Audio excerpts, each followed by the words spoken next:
এখন শুনবেন আবহাওয়ার খবর। ঘূর্ণিঝড় রিমল পূর্ণ শক্তি নিয়ে 2 দিনের মধ্যে সুন্দরবন সহ সাতক্ষীরা জেলার উপর দিয়ে প্রবাহিত হবে।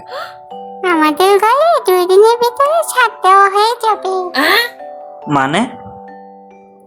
ভাইয়া, যদি কি ছাদের ঘর উড়িয়ে নিয়ে যেতে পারে? না, যাক, বাঁচে গেল। কিন্তু ছাদের ঘরটা খুবই ওজন, ভেঙে চাপা পড়ে। আর আমাদের তো টিনের ঘর, একটু বাতাস বললেই উড়ে চলে যাবে, বেশি কিছু হবে না। ওরে আল্লাহ, তাহলে তো ছাদের ঘরে চেয়ে টিনের ঘর ভালো।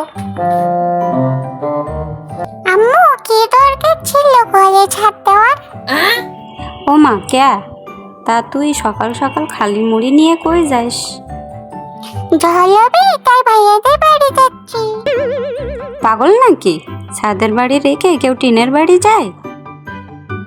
না, তুমি বোঝো না তাই। ছাদের ঘর চাপা পড়ে, কিন্তু টিনের ঘর একটু বাতাস হলেই উড়ে যায়। তোমরা কি খেলতেছো? লুডু। কই ফুটবল যে? দেখতেই তো পাচ্ছিস, তাহলে জিজ্ঞাসিস কেন?